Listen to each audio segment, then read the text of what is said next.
Hey, what's up, guys? This is Two Nerd Sportscast, and we're back at it again talking about the NFC North. My name is Lee, And I'm Joel. and let's just jump right on into this.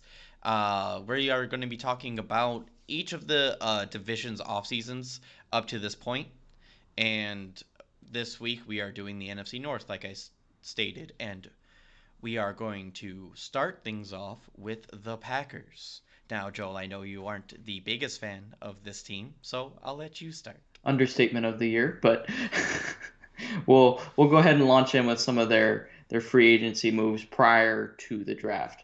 Starting Okay. off, the big move of choosing to re-sign Aaron Jones, giving him his massive contract and letting Corey Linsley walk. As you guys know, I hate the move. Absolutely detest it. One of the worst moves of the offseason to me. I can go all day about that one. And that almost ruins the whole offseason to me. Just that singular move, even with removing all of the Rogers drama and all of that, it hurts their offseason as a whole. But they made some better moves. They re-signed Kevin King. I liked that. He's kind of slept on and hated for no reason. He was hurt in the game, bad scheme, not his fault. He's a good player. Uh, and they also let Patine go wisely, Mike Patine, their DC, and chose to bring in Joe Barry. I have faith in Joe Barry to be a good defensive coordinator. Um, and other than that, it was a relatively quiet offseason. Those were kind of the big moves until Yeah. Aaron Rodgers drama happened. What's going to happen with the boy? Going to the Broncos? It, that seems likely at this point. It does.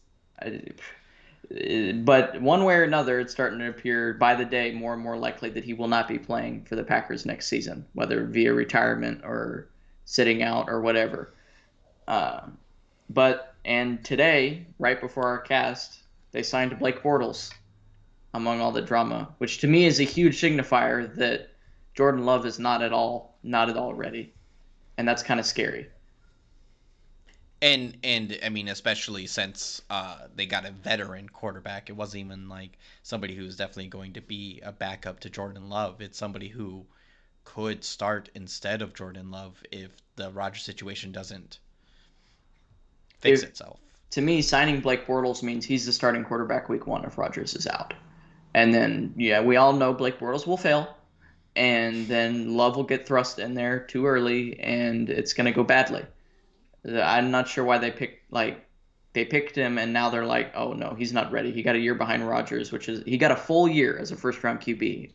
That's supposed to be enough. You're not supposed to have to Yeah. sit for longer than that. If he's not ready now, he's not ever going to be ready. Well, I don't want to say not ever, but again, like you said, they they moved up to get him in the first round. When you grab people in the first round, they're supposed to be starters or eventually starters in the near future. Like most first rounders shouldn't take a whole season to warrant being able to start. Some of them only take like half a season. And if and he got the whole season like as a benefit, and he's still not ready. What are the chances he becomes ready? Seems fairly minimal at this point. Yeah. Packers are headed for disaster city. So, but now following the Packers offseason, we'll launch into the draft. Their first round pick. Question was, were they gonna appease Aaron Rodgers, try to get him back, go offense, get him a weapon finally? Because that's one of the things he's been pissed off about. No, they do not. They reach on a corner named Eric Stokes in the first round, who many had graded out as a second or a third round talent. Now, normally, I would not be too terribly sus of reaching at the end of the first round for a second round guy. Like, if that's your guy, you grab him in the first round, make sure you get him because you won't be picking again for a long time. That's fine. It's not fine in the Packers' case. They should have called Aaron Rodgers and said, tell us who you want, we will get him. Just tell us who you want. Anything to get you to come back. And no, they went defense for what is it, 10 out of 11 years, Yes, that's a lot. and their defense isn't even that great. When you invest 10 first round picks into your defense over 11 years, your defense should be good. Their defense is not bad, but it's not great either for the amount of capital that they've invested in it. So, have they even been drafting all that well? Doesn't appear so. I mean, I don't know if Lee has any different thoughts on the Eric Stokes or Yeah. I'll talk about those in a second. okay. Uh, but then second round they went They finally went O-line on offense, so okay. But they went Josh Myers, kind of early for him. So that was a little bit of a reach. They picked him over guys like Wyatt Davis, who that to me would have been a perfect slot for him. Uh, I mean, good job trying to replace Lindsley, but reaching again, it seems like too little, too late at that point. Picking him at the end of the second round, that's just not great to me. But moving on into the third round, they snagged Amari Rogers at the end of the third. That is a good pick. That is their best pick easily. If Aaron Rodgers does come back, he will be happy to have this new toy. And if he doesn't come back, their quarterbacks will at least have a solid slot option for the years to come. They'll have a little best friend out there because he's gonna be consistent and he's gonna be good. And snagging him all the way in the third round, even though that's where some people had him graded because of his size, that's still a steal to me. Because I mean, both you and I definitely projected him to be more like he should be his second round talent. Oh, easily, easily. And I expect him to probably be starting in the slot for them next season at some point. Yeah. And you snag a starter in the third round that's going to be starting for you his first season. That's pretty good. It's pretty good. So to me, draft class overall, other than the Amari Rogers pick, was kind of bleh. It's just uninspiring. Seems like their usual, just meh. And then their free agency, I pretty much hated it, mainly because of that one move. The only thing saving their whole offseason from being Omega Sus really is letting Joe Barry come in as DC and letting Patine go. That's what saved. They made a good coaching decision, something that had been needing to happen for a while. They addressed and made a change. So, but with all the Rogers stuff, I can't give them a better score than Sus. I can't do it. No, and that's fair. But so tagging on about basically what you all basically almost I wrote down things on all those guys. Letting Lindsley walk was not a very good move, especially paying Jones. I mean, it is a good contract though. It is set up nicely. It's just it's a lot of money to pay a running back. I think they do have an out on it though in 2 years, so they don't have to have him past 2 years if he declines too much. They shouldn't have him past 2 years after picking the running back last year in the second round, AJ Dillon. I mean, No, why do no, you draft a running back that early and then pay a guy that much? It's just counterintuitive. because I mean, I really think that they were trying to re-sign everybody to make Rodgers happy, to uh, try and get him to come back, keep his weapons, keep the things that he really liked. I know letting Lindsley walk, but in my opinion, Josh Myers is a very good replacement for Lindsley. Now, I understand picking him over Wyatt Davis might be a little sus, but I do see Josh Myers as a better center. Wyatt Davis is a better guard. They needed a center. So I get why they picked Myers. But they also, re-signed some solid dudes like King. Like Joel said, it really wasn't his fault that he got beat there. They re-signed Kirksey and they exercised Alexander's fifth-year option. All pretty solid moves in my opinion. Um, and then they did get a huge weapon in Amari Rogers. I mean, I do really think that Amari Rogers is he could really be Cobb 2.0. Like easy for the Packers. He can be Cobb Easy. 2.0 without the dropping issues. Oh, Cobb was not that bad. Oh. But continuing on, they did. I do like that they addressed their secondary. So they got Stokes, which I do agree is a bit of a reach, but he's a fast outside corner. What was the big thing that happened? King got beat on the outside. They are reassuring that they're not going to get beat on the outside again, which makes sense. And then their other corner, they got John Charles. He's an instinctive slot corner, so I think he adds more depth to that spot really nicely. For nickel and dime packages for sure. Exactly, exactly. So I think those were pretty good moves, and literally minus this Rodgers situation, I actually would put this on Truzz because the Packers organization is normally really good at just staying competitive. Now they've made some sus moves like last year and this year, And so I get the whole being sus of them kind of thing. But for me, I mean, basically my whole dad's side of the family are Packer fans, so I've watched a lot of Packer games over my days, and they stay competitive. So I do have faith that they're going to still be competitive, which is why I say Truzz. But if they don't have Aaron Rodgers, that's another story. Now I kind of am leaning more towards the shrug or the sus if they don't have Aaron Rodgers, and like you said earlier, signing Blake Bortles isn't a very good look for keeping Aaron Rodgers. So that might change to sus, but as of right now, Aaron Rodgers is a Green Bay Packer.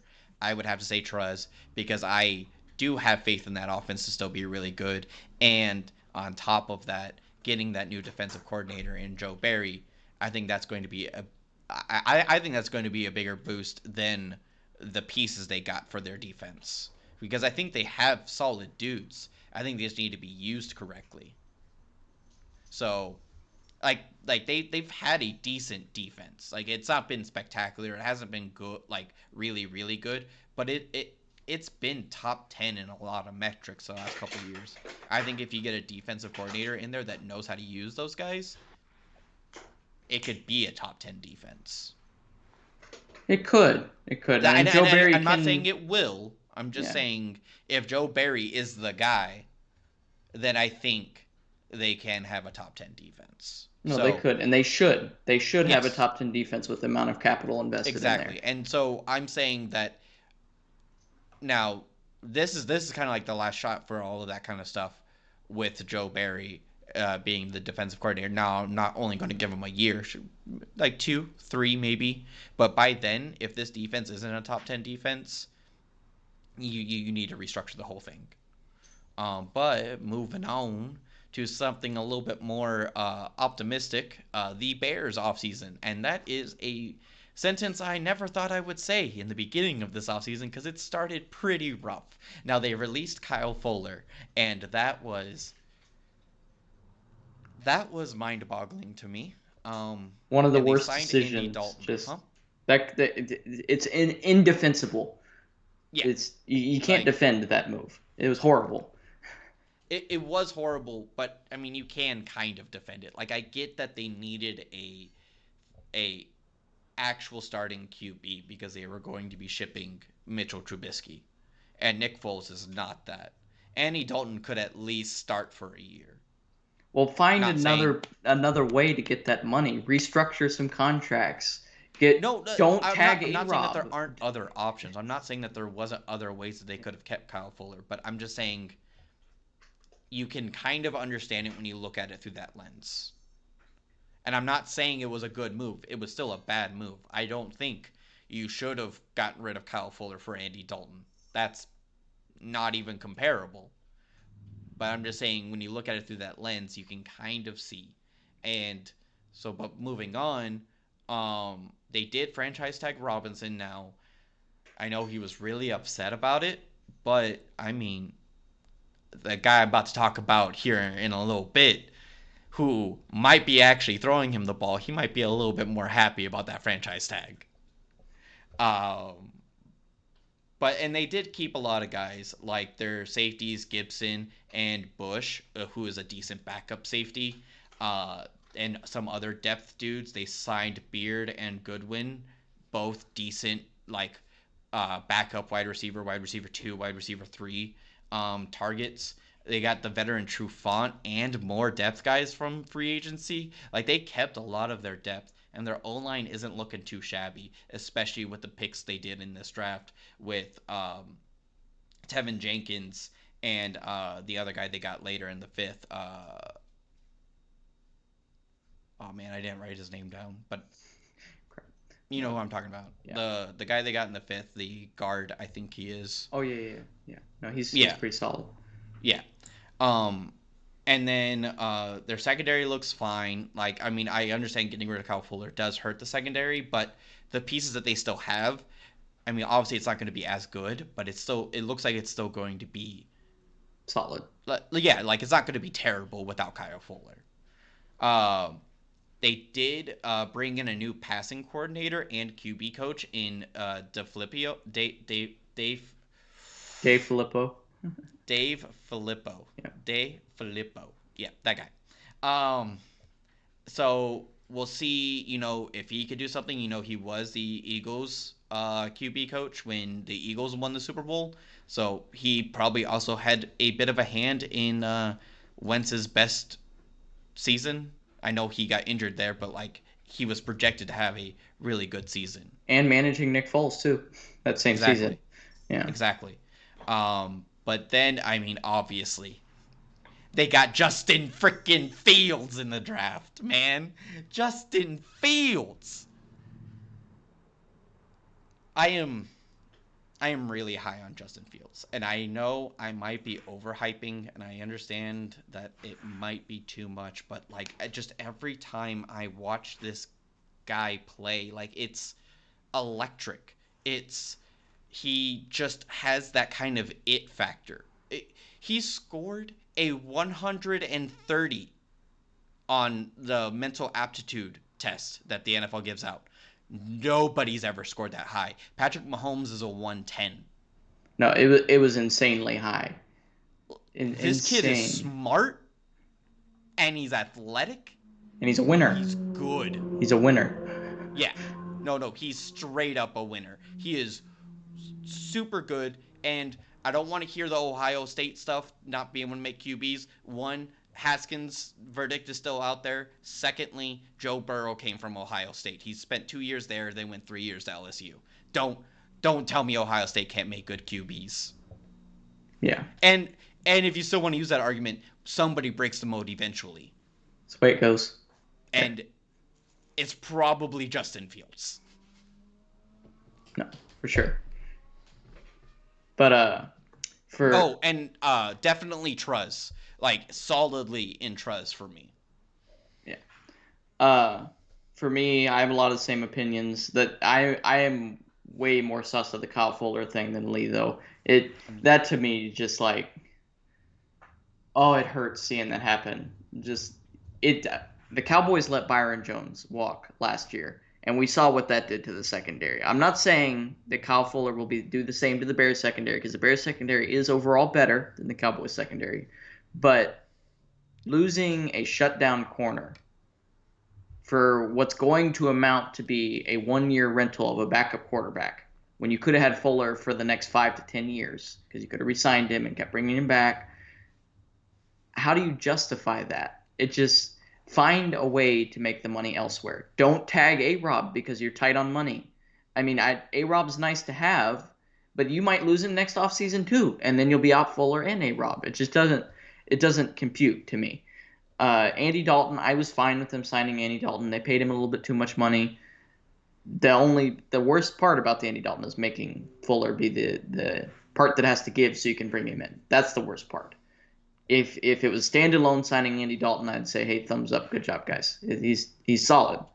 But they also brought in people like Marquis Goodwin. Love Marquis Goodwin. He has amazing potential. He's kind of disappeared the last 2 years because of injury and then opting out. But he's a speed demon. He can do great things for that offense. Then they made some more superfluous signings like Damian Williams. See, why do you do that when you're going to have to bring in? That's another move. Like, that's money that could have gone towards Andy Dalton, so you don't have to cut Fuller. Because Damian Williams isn't. They paid not a lot of money to, but they paid him a decent chunk. Yeah. You don't do that moves like that, and then you can bring in Andy Dalton and not have to get rid of Fuller. So, didn't like that move. They did make some other good moves though, like Deion Bush. I like them re-signing him. I'm a big fan of Deion Bush. Brought in Desmond Trufant, can be good veteran, can somewhat replace Fuller to an extent. No, yeah. So at least there's not a gaping hole there. At least there's a filler. And then next season, maybe you can address getting a corner in the offseason or in the second round of the draft, since they traded their first rounder next year. You can find a way. But come on, Fuller's just so good. I'm sorry, I'm going to have to stop harping on that. And then I was not a big fan of the tag of A-Rob, like I said a few minutes ago. It's just, you're paying him a lot of money for him to be dissatisfied. Maybe Justin Fields appeases him. Maybe not. Maybe next offseason he's like, no, screw you guys, I'm gone. And At most they should have tagged and traded him.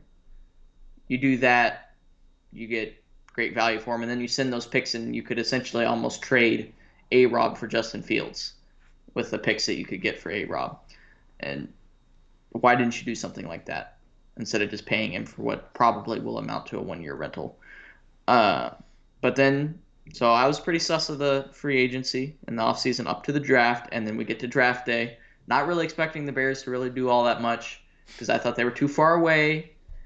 But somehow Fields fell right into their range, and they managed to move up in one of the best moves of the whole draft and snag frickin' Justin Fields. I'm not as high on him as Lee is. I don't think he's guaranteed to be amazing, but he's a winner. I will not deny it. He has all of the traits that I look for, and he's a perfect fit for the Bears. This is Nagy's chance to prove that he's actually going to be a decent coach. This season he could become the best quarterback ever to play for the Bears. That's exciting for a Bears fan. And also do remember, a lot of people, Nagy did not pick Trubisky. No, Nagy was actually still on the Chiefs when they picked Mahomes. Exactly right. So Mahomes was his guy, not Trubisky. So we see that he kind of does has good judgment. He kind of knows what he's looking at. Yeah. So in theory, if he can develop Justin Fields, this very season, Justin Fields can become the best QB ever to play for the Chicago Bears. And that is just so exciting for the city of Chicago. And I'm happy for them that they finally will get a QB, hopefully. I mean, they thought this before with the Trubisky move. Bears fans were mostly through the roof about it, thinking, we got our guy finally. Maybe we shouldn't have moved up a pick, but, we got a quarterback finally. Didn't work out. Hopefully this is not another one of those situations, and I'm pretty confident that it won't be. I mean, also the coach was different. That's true, yeah. But then, so I was thinking, okay, they already killed the draft. They got Justin Fields. They don't really need to do anything else. You get to the second round, bam, they move up for Tevin Jenkins, who is clearly a first-round talent, and they managed to snag him in the second round to protect Justin Fields. How'd you guys do that? How'd you do it? And they didn't get very many. They traded like most of their picks to move up those 2 times, but totally worth it. These 2 guys will be cornerstones for their franchise in theory for the next decade at least.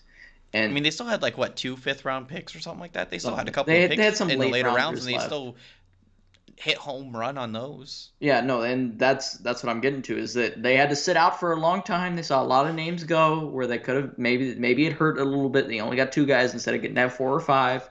But then they hit it out of the park when they got to the later rounds. My favorite move was picking Daz Newsome in the 6th. That was a steal to me. I like Daz Newsome, and he, with the Anthony Miller trade rumors floating around, maybe he won't be on the team next year. Daz Newsome can instantly slot in. And if not, you can have him develop for a year behind Anthony Miller and Marquis Goodwin. Let both of them go, and then bam, you got a new slot wide receiver in the 6th round. You pull something like that off, that's the makings of an excellent draft. So Ryan Pace, and what was looking to be his hot seat season, and it still is, but he knocked the draft out of the park. At worst, he gets fired. The new GM comes in and he goes, "Hey, I'm getting a good starting point here." So I mean, yeah. But also don't forget, Ryan Pace has been good at evaluating other talent. That's the reason why he moved up and became a GM from the Bears. He was good at scouting out talent. Just entirely whiffed on the QB because he liked that he drove an old car. That story will likely go down in infamy. Hopefully it'll go down in infamy as the worst decision Ryan Pace ever makes, and the rest of the time he killed it. Or it could go down as the thing that ruined his career. Exactly. But where you got them on the meter? Yeah. On the meter, I have them solidly in Truzz too. It was looking like it was going to be sus or even omega sus at the beginning. And then the draft, they just home runned it. They had easily one of the biggest home runs in the draft. So no, yeah. With a draft like this, if the rest of their offseason wasn't so sus, it would be Alpha Truzz easy. Oh yeah. Easy. But then moving on into Minnesota Vikings. Minnesota Vikings also freaking killed it in the offseason. Their offseason was free agency, little. It was okay. It was just kind of chilling, and then they get to the draft, killed it in the draft. But I'll get into the draft in a minute. Starting off with free agency moves, signing Patrick Peterson, great move. Signing Mackenzie Alexander, pretty solid. Signing Xavier Woods for super cheap. Xavier Woods is a quality starting safety to replace Anthony Harris. Good move. Letting Anthony Harris leave, good move. Because he did not live up to the franchise tag last year. A lot of people were kind of surprised when he got franchise tag last year, and then he left, and then you're like, okay, good job, guys. Don't screw up again. They cut dead weight like Riley Reef, Dan Bailey, Rudolph, guys that they've had for a few years now that haven't really been living up to their pay grade. They said, get out of here, trimming the fat, so to speak. I mean, so it was actually a pretty solid free agency, not spectacular, but not really bad either. It looked like they were just kind of a team kind of coasting and then looking like they were going to need to rebuild soon. But this draft could propel them into new life, it appears. When in the first round they managed to trade back with the Jets and still get the guy that they wanted in Christian Darrisaw. I mean, he might have been the pick where they were sitting at pick 14. He very well could have been it, and they managed to trade back to 23 and still get him. Great move. Pick up all those extra picks. Then you get going on with their second pick into third round, grabbing Kellen Monde. Kellen Monde, I love him. Okay, he was my favorite QB. Like, I don't think he's the most talented QB, but he was like my guy that I liked in this draft class. Kellen Monde can really be something, and he's going to get to sit behind Kirk Cousins for a year or maybe even two as a third rounder, and then come in. And I think he can be really, really, really good and even maybe be the future, so they don't have to spend a first next year or the year after on getting QB to propel it. He could be the guy, snagging him in the third. And if he's not, he's going to be a quality backup quarterback, and you needed that because Kirk Cousins is starting to get older. So Can't go wrong with that one. Love the pick. Then they managed to snag another one of my favorite players in Chaz Surratt.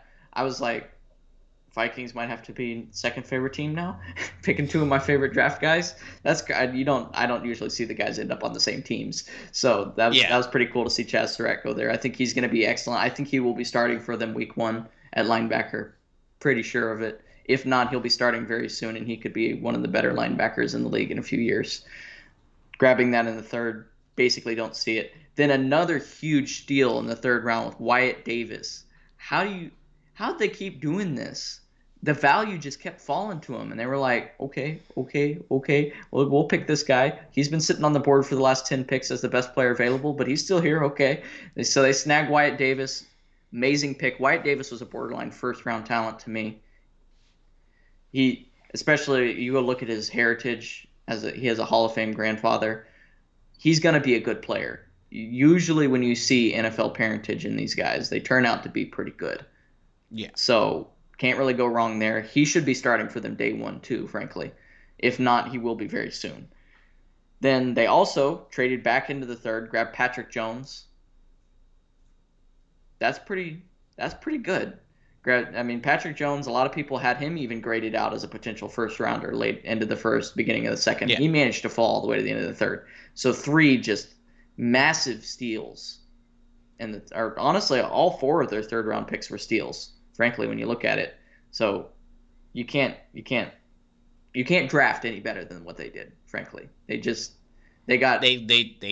very well and got things that they needed. Yeah. 100%. They got 5 guys that should be contributors very quickly. I'm including Kellen Monde in that because I think Kirk Cousins is on his way out. So yeah. I think he will contribute to an extent very quickly. So to me, it's Truzz leaning towards the alpha Truzz. It's right there. It's right on the border to me. One of the better off seasons. It's pretty hard for me to throw it in alpha Truzz because they didn't really do much during the free agency period other than just kind of maintain the status quo, so to speak. So I give them solid Truzz right there. If they do like one more move in the coming days to do something, I'll bump them. I'll go ahead and bump them in alpha Truzz. It's one of the better off seasons that they've had in a long time, and one of the better off seasons of the whole league this year. Interesting. So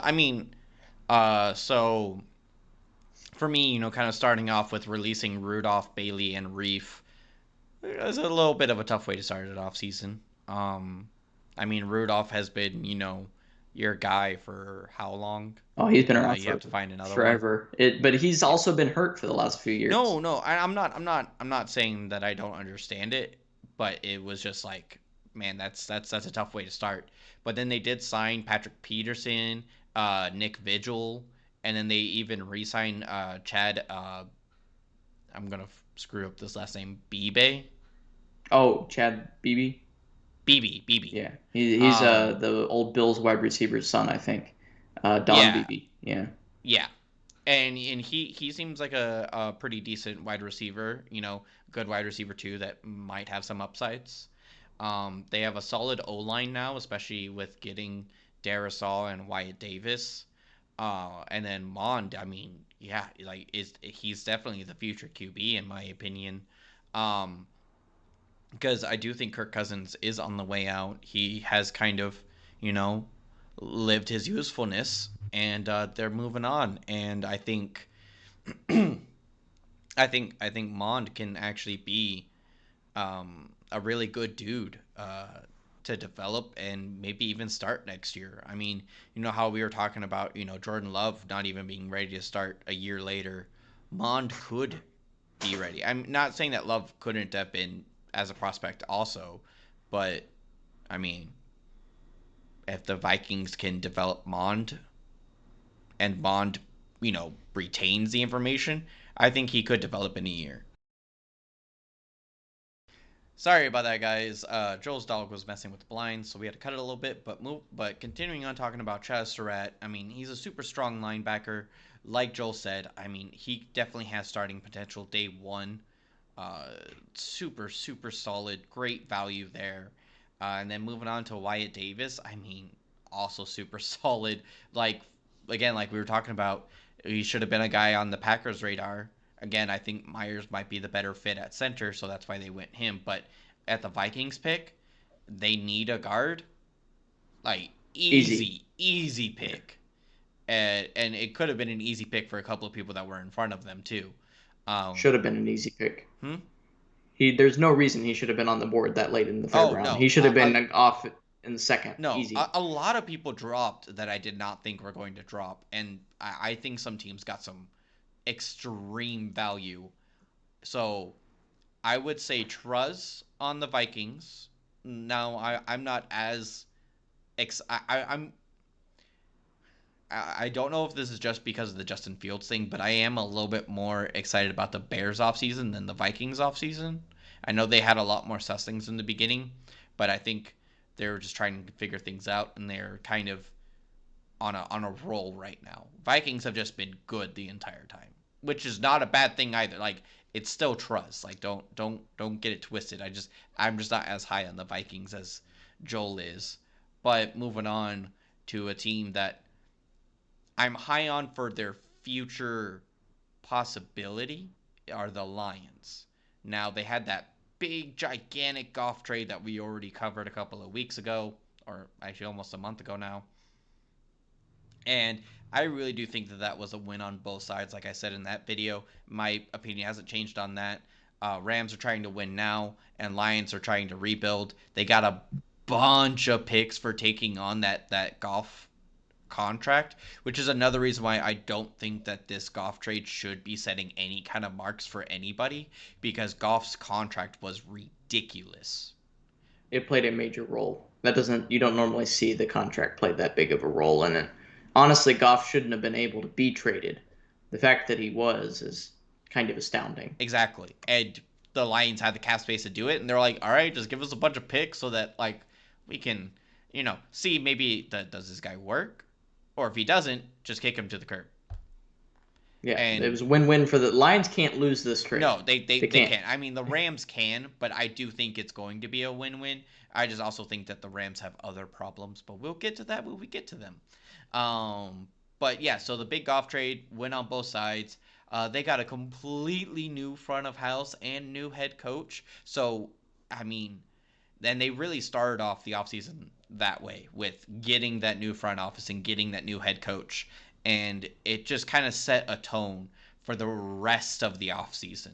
Now, they did have some like other like I wouldn't say big things that they did in the offseason. They signed a lot of dudes and re-signed a lot of dudes, but a lot of the guys seemed like depth guys. It didn't seem like a lot of their starters were, up for free agency, except for, the three that I mentioned and then a couple that Joel mentioned.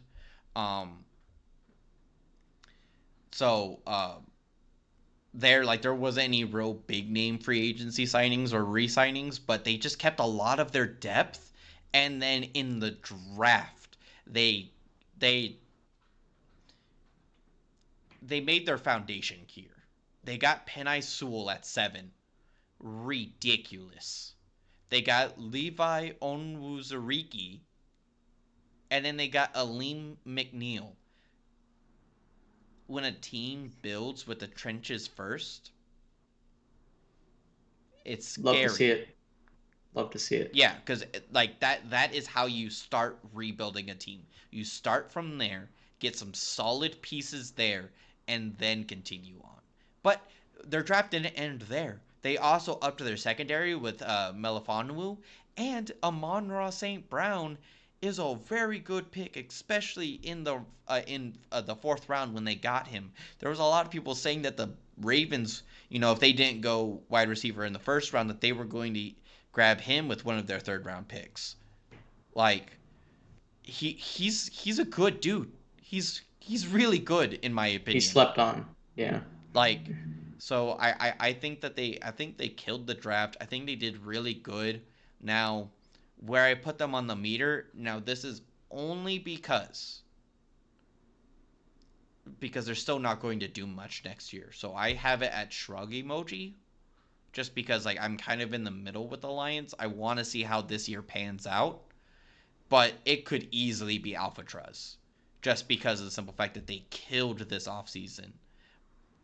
But I have to see this continuation to really give it that, in my opinion, because this is the first year that the Lions have done something right in a very, very long time. For sure. Uh, Lions for me, obviously, like Lee said, started off with Stafford Goff trade, killed that. They both teams could come out winners. Lions are winners of the trade today. Yeah, Easy. easy. Uh, Loved it. Hate to see Matt Stafford go. One of the all-time Lions greats. And to me, one of the quarterbacks with the greatest potential that the league has ever seen. And he didn't get to live up to it most of the time, but he's super clutch. I love Stafford. I thought he was the best QB in the league for a few years in the middle of the 2010s. Personally, I love Matt Stafford. But got Jared Goff. Can't go wrong there. If he's bad, bye. If he's good, hey, you got a QB basically for free. That's a win. Uh, then they also managed to go back to the Rams, and because the Rams don't have any space, they got to steal Michael Brockers for a 7th. Got him for nothing. Love that. Michael Brockers is an excellent player. The Rams are going to hurt without Michael Brockers on that D line. He helped. I mean, they obviously still have Aaron Donald. He's going to be just fine. But Michael Brockers helped that line. He'll do the same for the Lions with their additions that I'll talk about in a few minutes in the draft. Then they brought in people like Jamal Williams, Brashad Perryman. Good, solid moves. Not real flashy. Good depth, though. Jamal Williams and the running back they got last year, I'm running a blank. DeAndre Swift. Oh, yeah. Should be a good duo for the years to come. I like Jamal Williams a lot. Packers should have brought him back and let Jones go. That would have been a wise decision, but won't go there again. Then they made good decisions to me in letting Kenny Golladay leave and Jarrad Davis leave. A rebuilding team should not have players like that. No. Those guys, you don't pay them, you let them leave, take the compensatory picks. Next year, they should get a 3rd for Kenny Golladay and probably a 3rd or a 4th for Jarrad Davis. Yeah. Is it going to hurt not having them on the roster? Sure. But by the time that they're competitive again, those two players, they wouldn't want them on the books anyways because they won't be good anymore. So, excellent moves. Brought in great new coach in Dan Campbell. When they hired him, I was like, I don't know about this one. And then his speech, he's changing the mentality. Stuck true to it in the draft, which I'll talk about here in a second. He is going to change the mentality of the Detroit Lions. And they're going to be old school, and they're going to be ground them, pound them, and they're going to be fun. And I'm really excited. In a league of just air raid, everywhere. You see Dallas just slinging it. You see the Chiefs slinging it. In the Chiefs, even I mean, and then you get to even teams like Baltimore. They're just crazy creative with their runs, not the traditional ground and pound them. This is going to be in the trenches, beat them up, bloody noses Yeah. constantly, and I love it. But then in the draft, starting off, grabbing Penei Sewell at 7, one of the biggest steals. It's hard to have a steal at 7 because you're so early in the draft. But Sewell, the undisputed top 3 talents in this draft to me, Sewell, Pitts, and Lawrence in some kind of order, not necessarily that order. And they managed to grab one of the top 3 talents at 7 at one of their biggest positions of need. He will anchor that line for 10, 15 years, assuming nothing bad happens. He will protect either Goff or the new QB immediately, and Yeah. you love to see it. Then you get to the second round, stealing Levi Onwuzurike. He's going to be an excellent player. If they had just done that to pair him with Michael Brockers, I would have been happy with how they built the D line. But they didn't stop. They went and got Aleem McNeil. Crazy good value there. He should have gone in the second. Aleem McNeil is going to be a solid space-eating defensive tackle, while you'll see Onwuzurike being a little bit more pass rushy. They probably got 3 new starters on the D-line with Brockers, Onwuzurike, and McNeil. You don't see a team just rebuild the whole D-line like that with quality players. Dan Campbell's doing a number on that team. Yeah. So now they've rebuilt the trenches. Go steal Melifonwu, who a lot of people had graded out as a second, some people as a first-round talent. Stupid athletic, high upside. If he doesn't work out, he's a third rounder. Oh well, we're rebuilding anyway. They're about to have like 20 picks in next year's draft because of the Stafford trade. Good job. Yeah. Yeah. Then in the fourth, you get Amon-Ra St. Brown, who to me will immediately replace the production of Golladay, because Galladay is only on the field half the time. Can't be that hard to replace his production. St. Brown was a slept-on guy. His brother for the Packers, Equinemius, great player who was also equally slept on. So I don't see why Amon-Ra's stock didn't climb, because he has those bloodlines. Bloodlines are a big deal to me. They're not everything, but they are a big deal. And he's definitely going to play out playing against the Packers, playing against his brother's team. Like, oh yeah, no, that should be fun, seeing the two St. Browns get to play against each other twice a year. And the Lions, honestly, if Aaron Rodgers leaves the Packers, the Lions might do better than the Packers next season, and that would just be I don't. hilarious. I it's That's still how out. well The they jury's still rebuilt out them on to Goff, me. so it depends on how good Goff is. Goff will, at the very least, be probably average to me. So an average QB with how well they rebuilt this team, and he's going to have a solid rushing game. I think the Lions, at worst, are probably going to win 5, 6 games. And the Packers, without Rodgers, I'm not sure they win that many. Frankly, Rodgers has been carrying that team for a very, very long time. The Packers have a better core now than they had a few years ago, but still, Rodgers is that team, and they're about to not have a QB even as quality as Goff probably. Goff is better than Bortles. I will give you that. I will give you that. Yeah. So who knows? Love to see it from the Lions. Great new front office. Holmes, I think, is the GM's name. They took him from the Rams too. Yeah. He built something over there. Now he's going to help over here. Uh, just love it. Lions knocked it out of the park. Solidly alpha Truzz. I get Lee putting them in shrug. It is kind of a shrug, but because of how this projects, I think at the very least the trenches are fixed, and that makes it so that they're not like a one-win team atrocity next season. Just having good trenches does that. And having good trenches makes it so that you can win more games than you're supposed to. So maybe they even climb and win more games in 5 or 6. No, Who and knows? And they're that's entirely fair. For me, it was just I need to see how this season plays out to move that. But again, like I totally get even putting it into Alcatraz just because of how good everything looks on paper. oh yeah. And I don't see a way that this offseason really went badly. Oh Because no. even if these guys don't immediately produce or anything, you win 2 or 3 games. Goff is terrible. Kick him to the curb. You have all these picks. You rebuild some more next season with 2 firsts. Yeah. Yeah, I mean, again, my shrug wasn't even remotely because of this offseason. I mean, I know we're technically grading the off seasons, but like it's hard for me to overlook everything the Lions have done previously. Now I know And that's fair. everybody is new in there, so hopefully this is a new culture that they are creating and that they are going to continue this. But I need to see it be continued. It can't just be a one hit wonder or one Yeah. year wonder. Maybe the Lions can finally give Detroit something to be happy about No, other yeah, than exactly. Eminem and cars. That's all they have right now. So But yeah, I maybe mean, the Lions can finally do it. no, yeah, I completely agree, and honestly, Detroit deserves something. They deserve something good. Lions, you have loyal fans that have been loyal with you guys forever. Like 100 years. Yeah, You guys are one of the first teams, and you still haven't ever done yeah, anything. Come on, guys. Now's your time, please. exactly.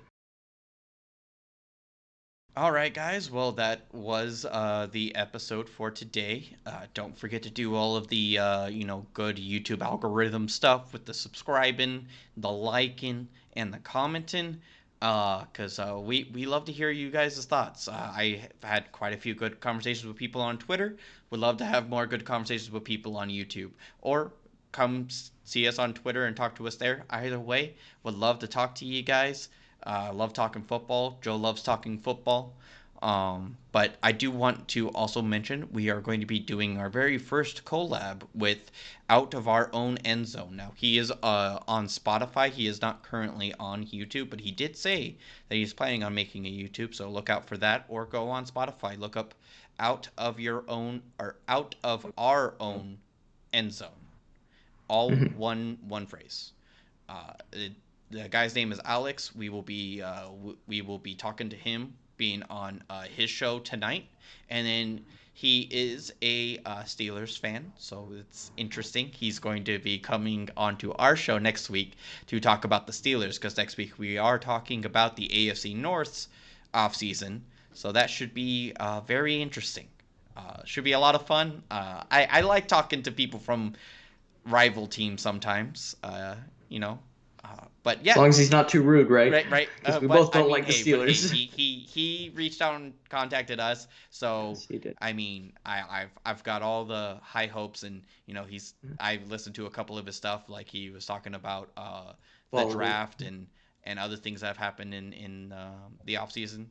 And yeah, I like his stuff.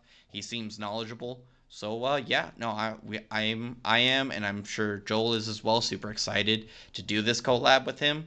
It should be a lot of fun. So keep an eye out for that on Spotify on his channel. We are going to be talking about the Ravens, specifically their schedule once it comes out. And then yeah, watch out for next week for our episode when we have him talking about the Steelers. But yeah, like I said, that was all. This is Two Nerds Sportscast. I am Lee, And I'm Joel, and we'll see you next and we week. are peacing out. Have a good one.